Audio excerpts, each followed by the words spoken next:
Oh, and we're live. What's up, everybody? I just woke Lucy up when I said that. She just, like, stirred. Like, she's like, what the fuck? Oh, yeah, it's that time again. He does that thing he does. All right. I guess I'll just chill through it. So far today, she got brushed. And then, in between her brushing and her treat, she farted on me. That's what my cat did. Hi, Karen. How are you? You are first. Congratulations. Good job. What's up, Omar? Good to see ya. What's up, Susan? Hello, Tom Brady. I'll be honest, I'm not really rooting for you. I mean, I'm kind of indifferent to who wins. But, Tom, I feel like you've won enough Super Bowls. It's time for someone else to have a turn. I'm just hoping for an entertaining game and to have some food with friends, really. I'm not, more of a hockey guy. What's up, Tim? What's up, Ryan? I hope everybody is wonderful. What's up, Mike? Hello, Emma. Emma appeared like an angel. Emma fell like rain. That's a great song. You should check it out. Check out the song Emma by Alkaline Trio. If you haven't already. What's up, Rach? Good to see ya. Ryan, great job the other night at the tavern. Thank you so much. Thank you for being there the other night at the tavern. And Ryan, the next politics night at the dojo is February 27th. So if you're not doing anything, drop me an email and I will throw you on the guest list for February 27th. Omar, thank you for the compliment on the shirt. This is not an Against All Authority shirt, though. This is an AJJ t-shirt. AJJ is a wonderful folk punk band out of Phoenix. They're great. And, yeah, check them out. I like Against All Authority, too, but this is not an Against All Authority t-shirt. Hello, Pam. Say hello to Manchester for me. You know that's my crush city. That's hard to say. Mystic Warrior, what's up, man? Chris, that's crazy about the weather. It's really cold where Chris is at in Indiana, and it's really cold in Chicago too. We're actually going to be talking about that today. It's one of the things we're going to talk about. Morning, Daniel. Good to see you, buddy. Hope you're well. We're almost at 30, and as soon as we get there, we will jump in. Dan, yep, you're in Illinois. Matthew, what's up? We're almost there. It says we're at 27. Oh, it's snowing in Manchester. Oh, geez. For once, I don't have a crush on the city. I don't like snow. What's up, everybody? We are over 30. Welcome to Get Your Blues On with John, the world's first virtual jam session show. My name's Metal Mouth Johnny. I'm playing the harmonica. We got Daniel on the guitar. Karen's taking bass. We're stoked, guys. Welcome to Get Your News On with Ron. The world's first viewer-curated streaming news show. That means you guys send me articles, you send me ideas, and that's how we build the show. I'm seeing everything for the first time. You guys have sent a lot of stuff today, which is freaking awesome. We're not going to get to all of it, which is not awesome. I apologize for that. But I'm going to do the best I can to get to as much stuff as possible. I have a wedding this week, so we actually have to, we're going to have to end a little bit early. Just a little bit. But yeah, anyway, that's what's going on. So let's start, and this is going to be my topic for today. We're going to have a story and then kind of a fun topic based on the story. And some of you guys have already kind of started the story for me. Chris is over in Indiana. He mentioned it's about negative 23 degrees, at least the wind chill is, and they're still making his girlfriend go to work. Well, here's a fun statistic to put in your pipe, and you're going to need a pipe because it's freaking cold out. Boom! Chicago will be colder than Antarctica, Mount Everest, and Siberia this week. Chicago is expected to have one of its coldest days on record this week, with temperatures on Wednesday forecasted to reach historic lows typically seen in some of the globe's most chilling locations. And they don't mean scary, they mean like actual cold. According to a local CBS station, low temperatures are expecting to reach 20 degrees below zero on Wednesday, which will reportedly be the lowest temperature ever recorded in the Windy City on January 30th. Ever. Real quick here. So for all the people out there, see, where's global warming now? That means global warming's not real. No, that's not what it means. Extremes in temperatures are indicators of climate change and global warming. More precipitation. Al Gore called that years ago, okay? So let's sort of, don't show up to Congress with a snowball in your hand going, don't do it. Don't do it. That's not what it is. This is actually an indicator that the climate is really screwed up and that we're in a whole lot of trouble. And we're going to talk about that more in the stream because of another story that's been sent. So anyway, let's just squash that misnomer right now. All right, so Chicago is expected to see a high of 12 below zero on Wednesday. That's the high. Oh, it's a balming 12 below zero. Thank goodness. Thank goodness.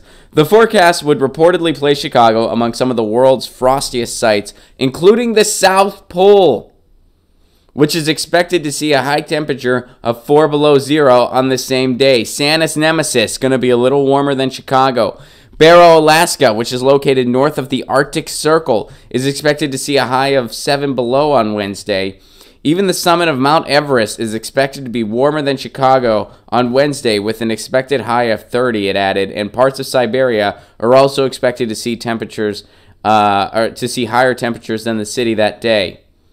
And the Illinois governor, J.B. Pritzker, has warned of a potentially historic winter storm that will bring extreme cold to Illinois.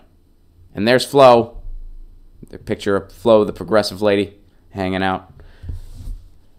And the real tragedy of this story, you guys, is that none of my Chicago friends have asked to come visit. Like, none of them. I have a ton of friends that live in Chicago because I went to Indiana University. I went to a school in the Midwest. And nobody is like, hey, Ron, I don't know if you heard, but it is Antarctica where we live. It's hell, and we're getting the fuck out right now. We're getting out.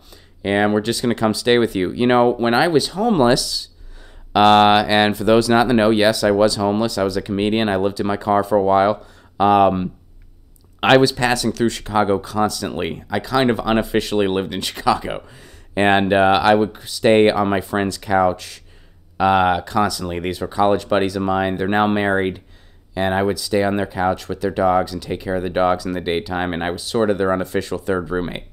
And I can't believe they didn't, like, call in the favor now of all times. I can't believe they're just like, fuck this. We're going, Ron lives in Southern California. He owes us. Ron, I don't know if your couch is available or not, but it's available now because we're fucking coming. And I'd be like, you're right. I owe you. Come stay on the couch. Nobody's done that. Kind of hurts my feelings a little bit. I know what you're thinking. Ron, they probably have real jobs. I get it. But, I mean, can't you just tell that real job you're getting the fuck out of town? Plus, I mean, is that real job going to make you come in? It's negative 23 below. Chris's girlfriend still has to go to work, which is bullshit. She should just protest. That's ridiculous. 23, I'd be like, I'm not showing up. I am not showing up. I've had day jobs before where they were like, who gives a shit? Come to work. But it's such bullshit. So let's see what you guys are saying. I guess my question for the day is anyone stoked about the cold? Obviously, you're not stoked about this because it means, we're in trouble as a species. It means the climate is messed up right now. There are a lot of problems. We're going to be talking about that more in the show today because of some of the stuff you guys sent. Global warming is real. Climate change is real. And we got to do something real fast or we're not going to recognize the Earth, and our stay on it may be over. And when I say our, I mean humanity. We got to do something. The good news is we can still do something. The bad news is we're really behind schedule. We got to act yesterday. So, but does anyone, dig the cold? I know it's a lighter question based on the heavy topic. So, but just for fun. Does anyone dig the cold? I'm not a cold guy. I'm just not... I've skied once in my life. I really enjoyed it. I would totally go again. But unless I'm doing some type of distinguished winter activity, which I seldomly do and I don't seek out, I can't stand the cold. I'd be fine if I never saw another snowflake in my life. I hate when the weather impedes my day. I hate that more than anything. I'm from Pittsburgh, Pennsylvania. Pittsburgh is one of those cities.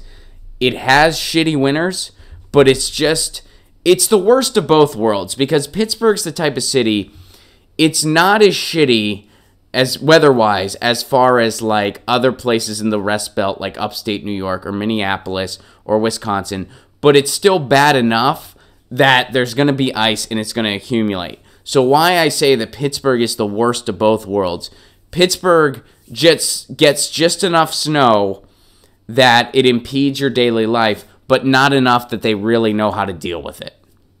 You know, places like Minneapolis, whatever, it could snow 2 feet, roads will be cleared in an hour. They got it down to a science. That city knows what they're doing. Same with Chicago. Same with Rochester, New York, Syracuse. You get the idea. Canada. They know what they're doing. They're going to fix stuff, and quick. But, you know, cities like Pittsburgh, Cleveland, even like Indianapolis, probably, I'm just guessing, they don't get enough heavy precipitation that they really know how to deal with it, but they do get enough that it really fucks up their universe when it happens. So that's the worst of both worlds. I grew up with that, so I really grew to hate it. I like not having weather impede on my life at all. I live in Southern California. Sure, we may drop off into the ocean at any point, and sure, fires happen all the freaking time, but at least the roads aren't going to be fucked up. I mean, they are going to be fucked up because they're not maintained properly, but no ice patches. Take what you can get. So I'm a summer guy through and through. I'm a warm weather guy. I like the beach. I like to swim. I like to take long walks. I like to hike. And I like the fact that I live in a place where it's warm enough for me to do that today if I wanted to. And let me see what you guys are saying. Any of you guys? Chris echoes, we get a decent amount of snow a year, but everyone in Indianapolis forgets how to drive in the snow. Keen says, if you live in California and say you love the cold, you're a liar. Fair enough. Well, then I guess I'm not lying. Herman says it's snowing in New Orleans. That really hurts my freaking heart, Herman. And I'm coming to you in March. I hope to see you in March, Herman. I'm coming to New Orleans in March. Grab your tickets at ronplacone.com. Daniel says, I love the cold because it makes me appreciate the summer more.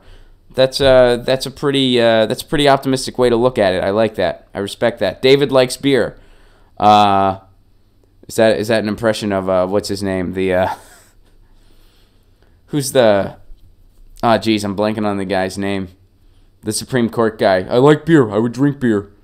Oh, God, I totally had a brain fart to that guy's name. Anyway, whatever. Kavanaugh, thank you. Kavanaugh. I like beer. Occupy New Paradigm. It's 31 degrees in Memphis, and I hate this shit. Say hello to Memphis for me. I love Memphis. I'm going to be close to you in March. I'm going to be in Oxford, Mississippi. That's kind of close to Memphis, if you can make the drive. Pam says, soon it will be raining frogs. All right. JK says, my neighborhood is one of the last to be plowed. That is lame. Long Beach says, I miss cross-country skiing in the woods right after a snow. The silence is wonderful. But still not enough to make me want to move back to snow country. You can always go visit it if you want. You can always just go. I like being, if I want to visit winter, I can. I can go to the mountains in California. I can go to Flagstaff, Arizona. I could take a flight to Colorado or something. Or just, I can always book shows somewhere, too, if I want to. Yeah. And Matthew points out the inevitable truth. If we don't really address global warming, every other issue won't matter. And Matthew is right. And that is a swift, important call to action. And it's a convenient transition and segue into our next story. Here's a thought piece on climate change. We are destroying our life support system. This is how bad it is. The warming of planet Earth continues apace, and the ramifications become even more stunning with each passing month. Just this week, Chicago, colder than Antarctica. Something messed up is going on. While no single meteorological event or phenomenon can be attributed solely to human-caused climate disruption, this is now nearly always a leading cause of the event, or at the very least a major contributing factor. Recent data from the World Meteorological Office showed that 2018 was the fourth warmest on record, making the last 4 years the hottest 4 years in Earth's recorded history. On that note, it is worth remembering that the single worst mass extinction event in Earth's history was the Great Dying. That happened 252 million years ago and took out as much as 96% of all marine species and 2/3 of terrestrial life. And this occurred due to rapid planetary warming. And if it took them out, it could potentially take us out. That's the theme here. Another feedback loop has been discovered in the Arctic, this time in Greenland, where it was recently reported that melting glaciers are yet another source of methane. It was also recently revealed that Greenland saw an unprecedented loss of ice over the last 2 decades. Another study by the U.S. research team had shown that the decade of 2024 to 2013 experienced more sustained and intense melting than any other 10-year period in the 350-year record. That means Greenland is contributing more to sea level rise than previously understood, adding more than at any other time that record keeping has existed. And ice loss from the Antarctic has sextupled since the 1970s, and not sextupled in the good kinky way. According to another study, this means ice loss has accelerated 480% in the last 4 decades. A scientist returning to the Puerto Rican rainforest recently found that 98% of all ground insects had disappeared since he was there 35 years ago. Here's what he has to say about it.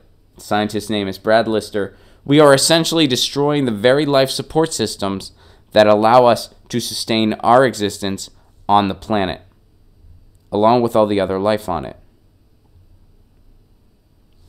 His findings come on the heels of other disturbing studies that have revealed crashing insect populations in other places around the world. And increasing temperatures alone are already threatening to decimate U.S. crop yields. And, of course, we have increasing heat waves. 1/3 of all bird species in Wales are now declining significantly. A number of Arctic reindeer has crashed by 58% due to climate change. 2 scientists warned recently that the planet's extinction toll may be far worse than previously understood. Climate change, the overpopulation of humans, exploitation of resources, and habitat destruction are combining to cause cascades of extinctions. The scientists warn that today's rates, which are already 1,000 times the normal background extinction rate, could be a staggering 10 times worse. In the U.S., another wave of U.S. citizens have become climate change refugees. In the wake of Hurricane Florence in North Carolina last fall, many peoples of the New Bern community in the eastern part of the state have had their homes and lives destroyed. Even the corporate media are now reporting on climate grief. They're calling it climate grief. What happens to us when the experiences of extreme weather events and dire climate reports such as this one continue to intensify? Climate grief. Oh, good grief, all this shit's happening to the planet and people are talking about it. We were going to just ignore it, but these people are saying stuff. Good grief, Charlie Brown. I guess we got to talk about it too. Are you feeling okay? We were just going to shut the fuck up about this shit and hope it went away. We were just going to not report it because we're funded by oil and gas companies. But all these crazy independent journalists and people that are in the science community and people that have peer-reviewed, evidence-based findings that they've tested and retested and blah, blah, blah, blah, blah. They're all like, hey, the planet, we might not be on it much longer. We got to do something. Holy shit. And we're all like, do you give us money? Do we have to listen to you? And they're like, we don't give you money, but we're the scientists. This is what we do. Trust us on this one. And we're like, oh shit, everyone else is reporting it. And people got social media these days, so they're telling their friends, blah, blah, blah, blah, blah. Guess we got to say something. Is it causing you grief? It's causing us grief. Way to go, corporate media. Good job. All right. Water. In addition, climate grief. Give me a freaking break. That's what the corporate, unbelievable. In addition to the aforementioned dramatic news of the melting ice sheets and glaciers of Greenland and Antarctica, another study has revealed that glaciers in the Arctic are melting so dramatically they are pouring 14,000 tons of water every second into the ocean. This means they are contributing more to sea level rise than even current melting in Antarctica, and that the Arctic region has thus contributed to nearly 1 full inch of sea level since just 1971. People are leaving high-dollar oceanfront residencies in Miami, and they're moving to higher ground because of impending sea level rise. I mean, this is crazy. It's crazy what's going on. There's still more. Okay, so here's fire now. The Guardian recently reported how several studies have shown how the U.S. is woefully prepared for extreme weather events to come, including the dramatic increase in wildfires. Last year, the wildfires in California alone destroyed thousands of structures that left 85 people dead. Meanwhile, in January, wildfires scorched many parts of Australia as large swaths of the country continued to bake under record-breaking high temperatures. Now, air. Temperature records around the world continue to soar, as do projections. In the UK, a recent report by the Met Office warned that summers could be more than 5 degrees warmer by 2070. Very disturbing news came from a Japanese satellite that has spotted signs of methane gas bubbling from beneath lakes. So this could all screw up the air quality. And now we get to the final point here, denial and reality. The Trump administration's climate change denialism has, as usual, been off the charts since the last dispatch. The response to the National Climate Assessment, an intensely comprehensive study detailing the impacts of climate change across the U.S., was to dismiss the findings. Then, in the wake of that move, and unable to bury its own national climate assessment, since it was a government-generated report, the Trump administration and its denialist colleagues launched a full-scale assault against the science in the report. Trump said he doesn't believe it. And it's not just Trump. It's the media. It's the lack of an opposition to the right wing. It's the fact that the Democrats won't embrace a Green New Deal. It's not just Trump. It is Trump, yes, but he's not working alone. If he went away tomorrow, we'd still have a lot of hurdles to overcome to get meaningful action for climate change.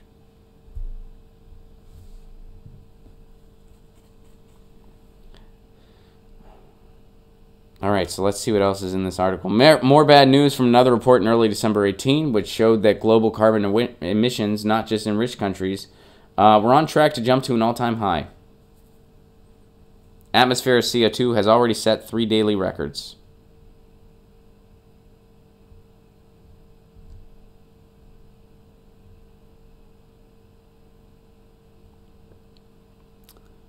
So to conclude here, it is clear that runaway climate disruption is upon us, and I wonder if humans' ability to adapt to this increasingly harsh new world will be as dramatic as that of the elephants and the rattlesnakes when faced with their annihilation.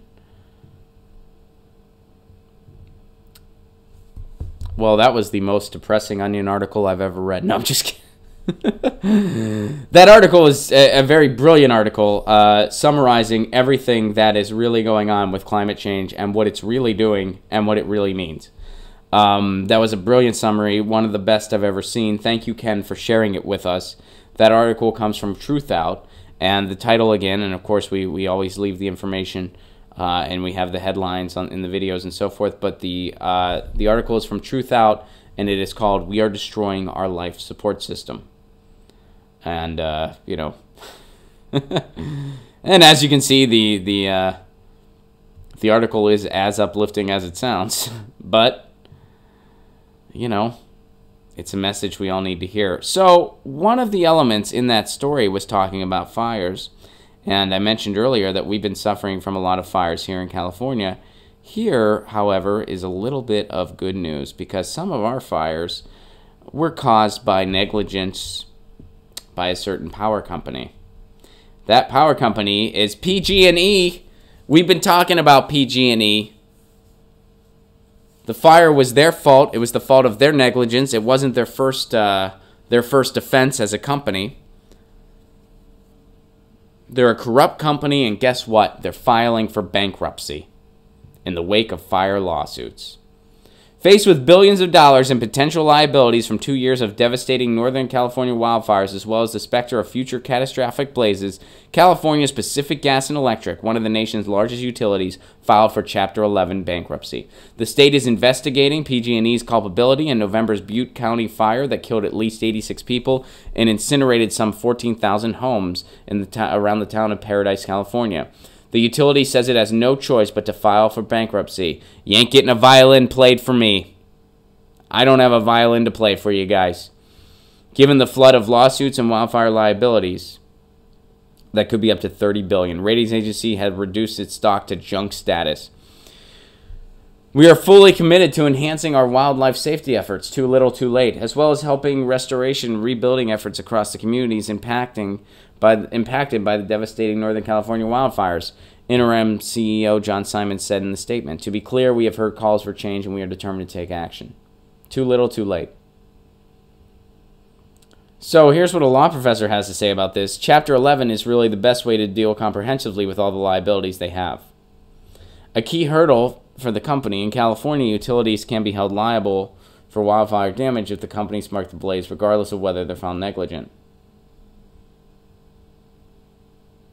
So according to this article from the Nice Polite Republicans, NPR Radio, PG&E got a rare bit of good news last week when the state's fire emergency said in a report that it does not think the company's equipment started a massive 2017 fire in one country, which killed 22 people and did an estimated $10 billion in damage. But that report is not the final word, and the company still faces lawsuits from other fires that year. In addition, the state is still investigating whether PG&E is liable for 2018's Camp Fire, the deadliest and most destructive blaze in state history.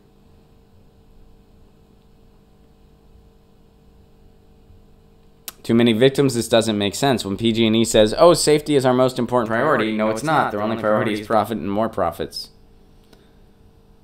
So Danko, who is one of the attorneys suing PG&E, he sees bankruptcy as a PG&E maneuver to get around paying for what he calls the company's long history of negligence and ineptitude. Yeah, it's not like if in one, for instance, just a reminder here, it's not like if in one, for instance, they're not the culprit, that means, oh, they're totally innocent party. Like, no, they've had many instances of negligence.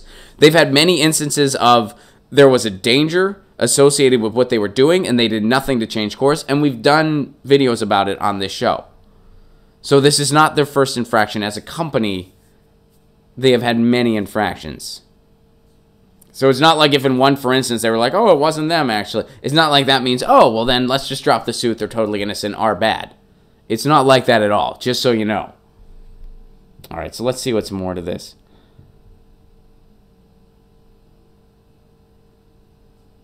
Given its track record of obfuscation and mismanagement, I'm not surprised PG&E claims it can no longer meet its financial obligations.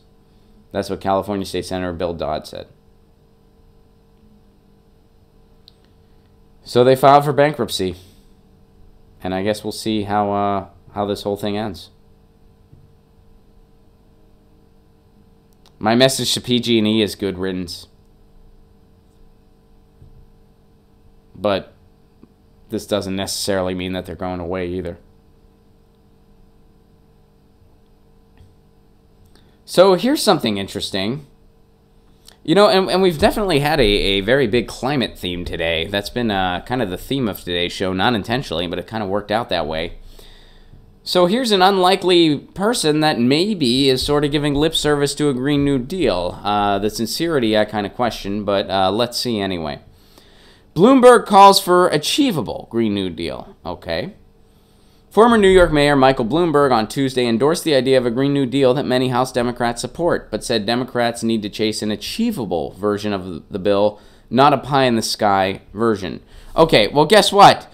I love this pie-in-the-sky thing they love to say. If we don't do something significant, the pie is going to fall out of the sky. That's what's going to happen. The pie is going to fall out of the sky.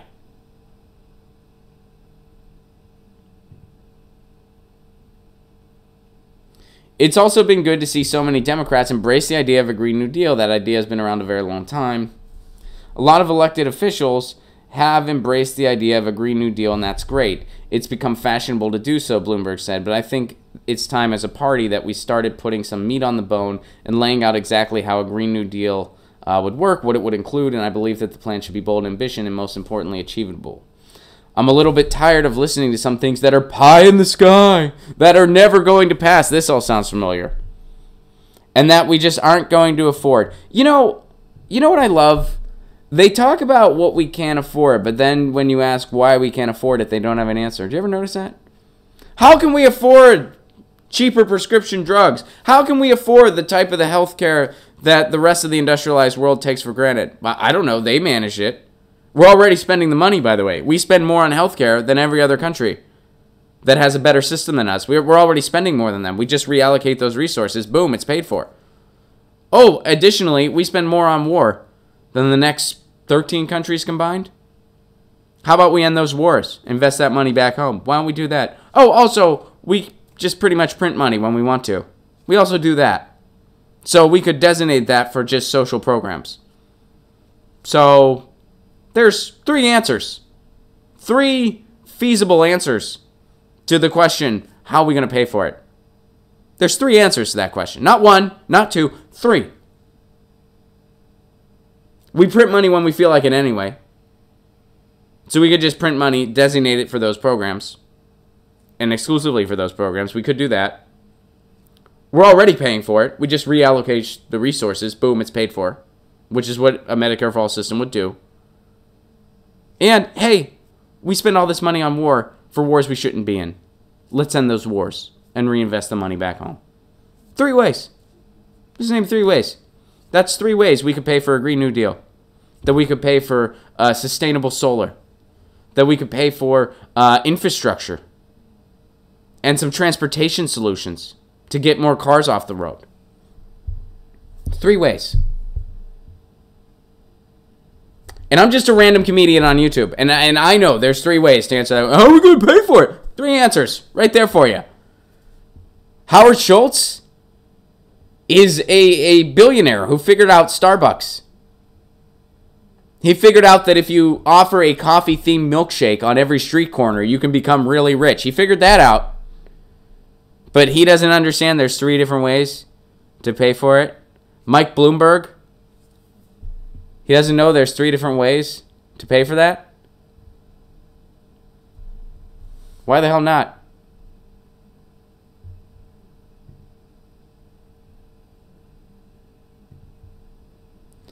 Among those who have endorsed a plan to combat climate change, Senator Kamala Harris, hopefully that's sincere. I have my doubts. Elizabeth Warren, Kristen Gillibrand, all of whom have announced presidential bids. I'm pretty sure Tulsi Gabbard supports the Green New Deal too. She's not on this list though. And Alexandria Ocasio-Cortez has been the biggest proponent of the idea.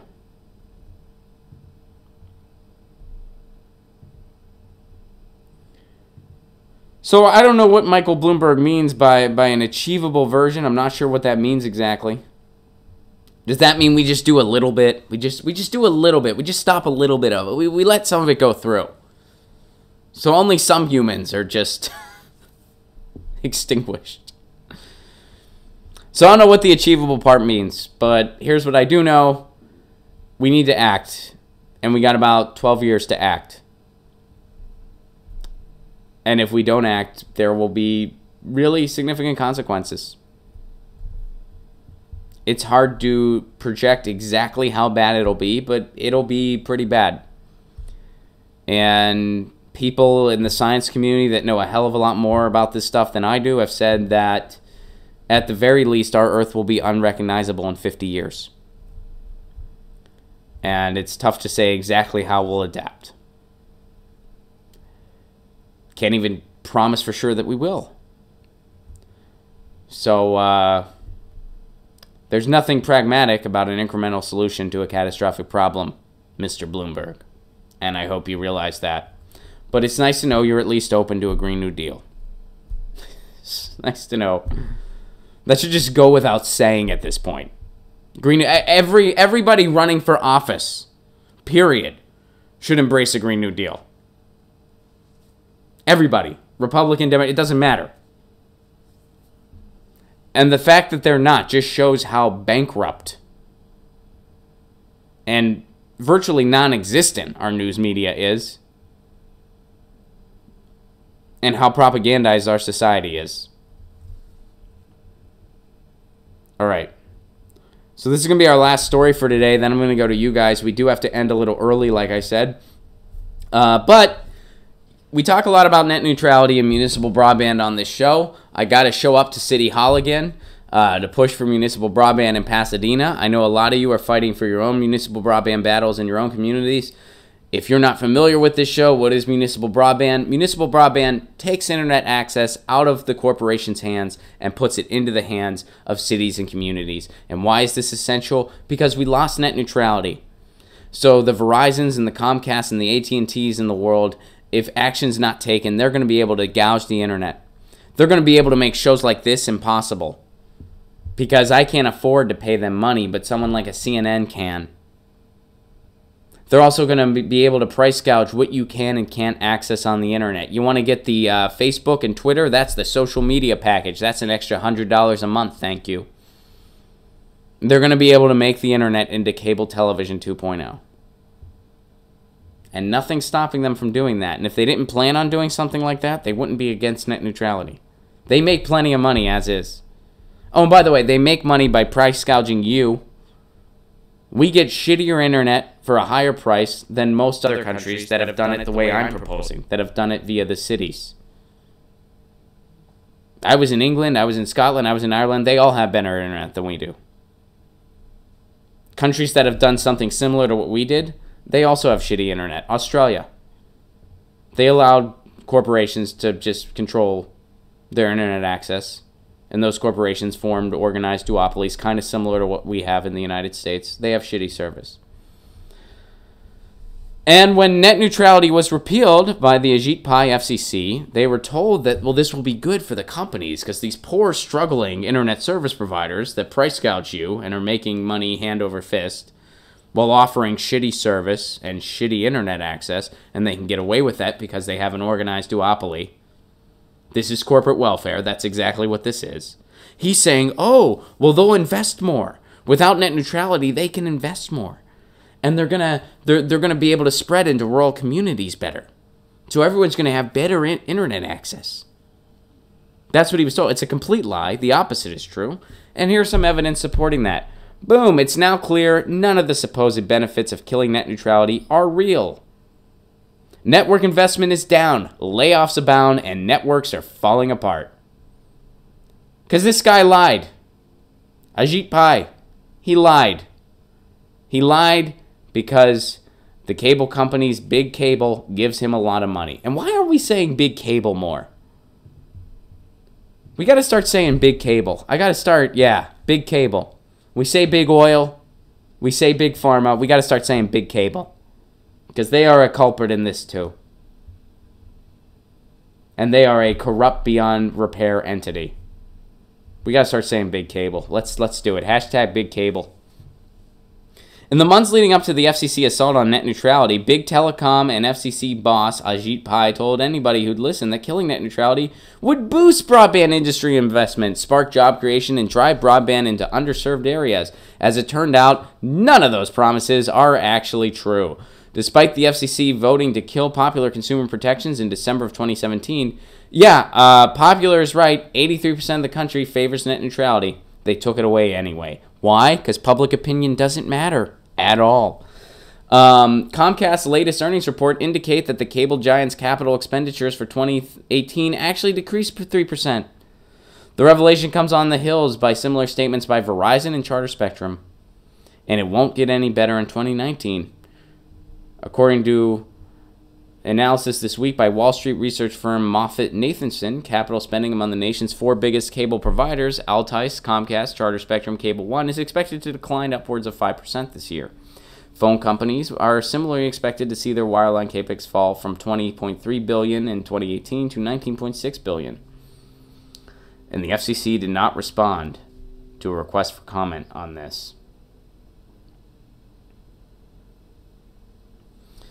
Gigi Son, a former FCC lawyer who helped craft the agency's net neutrality rules, told Motherboard that the repeal of net neutrality in the Title II classification of ISPs, that's internet service providers, that legally underpin the protections, was based on little more than fluff and nonsense.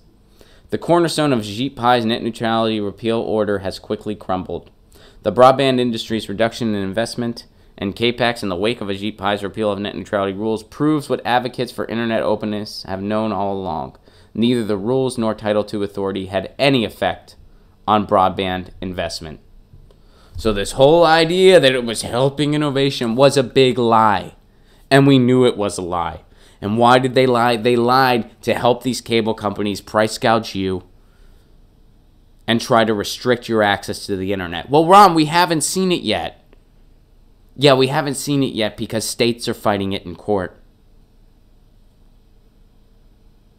But if we don't do something, if we don't take serious preventative measures, and the most serious preventative measure we can take is getting municipal broadband in all of our communities. These guys want to fuck with our internet access, so let's take our internet access away from them. Let's not make a court have them do the right thing. Let's take it away from them because they're not to be trusted. That's what needs to happen. We need to take our internet access out of the hands of big cable because if we don't, we're going to lose it. And that's a good place to end the segment. End the segment there, Joe. I'll go to you guys. We got to end a few minutes early. So let me see what you guys are saying about all the above. Do you guys think Bloomberg's sincere when he says that he's down with the Green New Deal? Do you think that's sincere or not? Let me see what you guys are saying.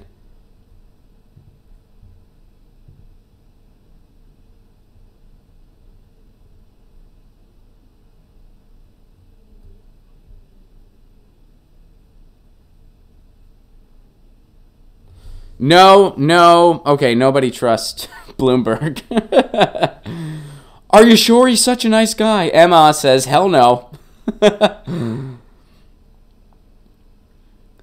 Bloomberg Gates, they need to shut up and go away, says David. Pie, not good pie, says Andrew. Bloomberg just means he would like to invest in renewables. That's a good point, Slow News Day. That is a good point, Slow News Day. I like that. Purple Nurple, I like Bloomberg, said nobody ever. Baby Gerald, not a fan of Bloomberg. Pam, not a fan of Bloomberg. Bloomberg says video game Vision Quest. Bloomberg, like most Dems, is a climate denier. Herman says no politician is honest. Omar says, agreed, Ron, time to defend our internet. Tucker says maybe he's down for a Green New Deal, but he won't raise his taxes to pay for it. Garden Gnome says, I remember when Bloomberg ran against Billy Talon. That's when I started hating him. All right. So I guess you guys really don't buy it. You know, it's so funny to me when I see stuff like Bloomberg and Howard Schultz and stuff like that. Let me tell you guys this. If I had Howard Schultz's money and I was just a former CEO, you give me a library card and a passport. Those are two documents that I need. Library card, passport. You'll never frickin' see me again.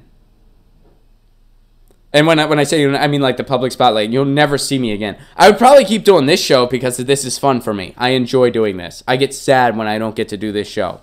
That's the truth. I don't mean to cheese out on you guys. But I get sad when I don't get to do this show. I would do it more if I could. And hopefully in time I'm going to be able to do it even more.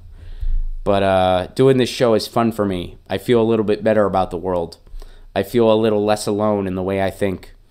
Again, I hope it does the same for you guys. But anyway, my point is, if I had their money, like how egotistical do you have to be? Like, why? Why would Howard Schultz want to run for president? Running for president is a lot. I mean, I know he's just doing it to kind of inflate himself, and he's just doing it for his brand. But man, if I had that kind of money, you would never hear from me again. You know what I'd like to think I would do? What I'd like to think I would do, and I say would like to think because I guess you never know how money can corrupt somebody. So I don't know, but I'd like to think that I'd still be the same guy, and what I would do, I would just hire somebody or a staff, and they would be in charge of just charitable causes. I would just hire. I wouldn't fire them unless they weren't doing their job. I would hire just a group of people that know about all the most important causes going on. Because there's a good chance if I'm really rich, I'm not going to know what the fuck's going on anymore. I'm not saying that no rich people pay attention. A lot do. I'm not, I'm just joking around. But I would totally just hire a staff, and I'm just like, whatever needs to be done, just do it.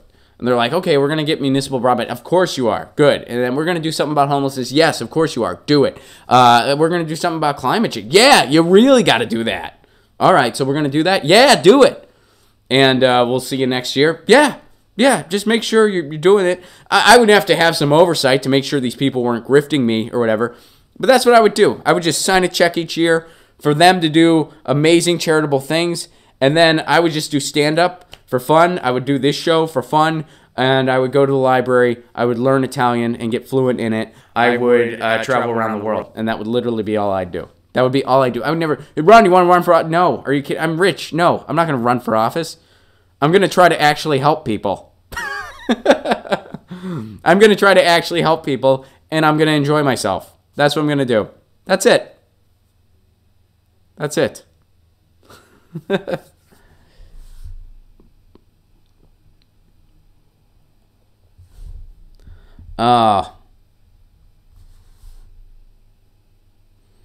He's a narcissist like most billionaires. It's kind of a requirement, says Mike S.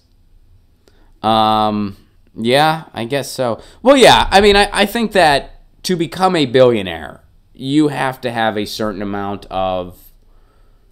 Yeah, you have to be a megalomaniac. Like, you just have to be. To have that amount of wealth and to still feel like it's not enough and to still do what you need to do. Because no one became a billionaire totally honestly.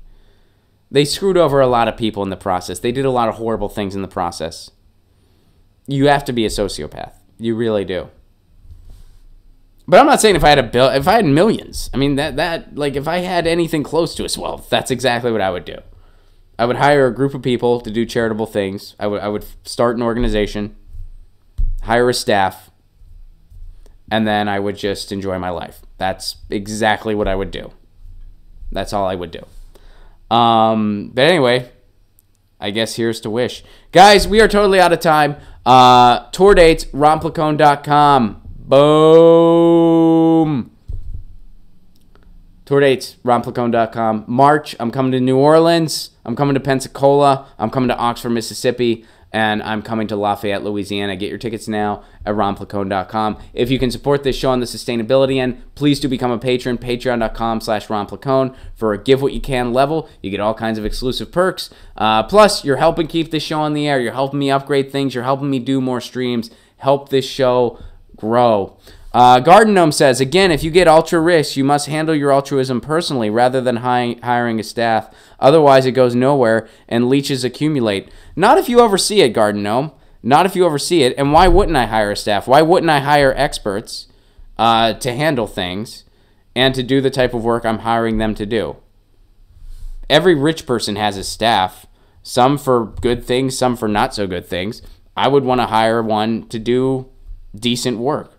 And I would have oversight to make sure that decent work was being done. There'd be accountability. So I disagree. Anyway, what else did I want to say? I wanted to plug the Texas dates too. April, we're coming to Texas. We're coming to San Antonio, Austin, Houston, and Fort Worth. And May.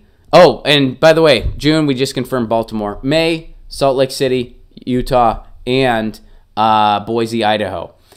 June, East Coast, DC, just confirmed Baltimore. Just confirmed Baltimore. New York City, New Haven, Connecticut. All those tickets are available now. Baltimore's not available yet. We just confirmed it, but Baltimore tickets will be available very soon. Guys, I gotta go. I gotta sign off early today. Thank you guys very much for being part of this. Rest of this week, again, last announcement. Rest of this week is kind of tricky. Tomorrow is sort of a maybe because I am involved with my friend's wedding. I'm a groomsman, and depending on what he needs, I may not be able to do the show tomorrow. Thursday, we're for sure not having a show. No show Thursday. So this could be our last show this week, but it might not be. So stay tuned. Keep an eye out on my Twitter for all announcements. Obviously, you guys will be the first to know. But, yeah, if we don't have a show tomorrow, we'll be back on Monday. If we do have a show tomorrow, it will be our last show of the week. Thank you guys for being part of this. You guys are the best. I gotta run. Peace out.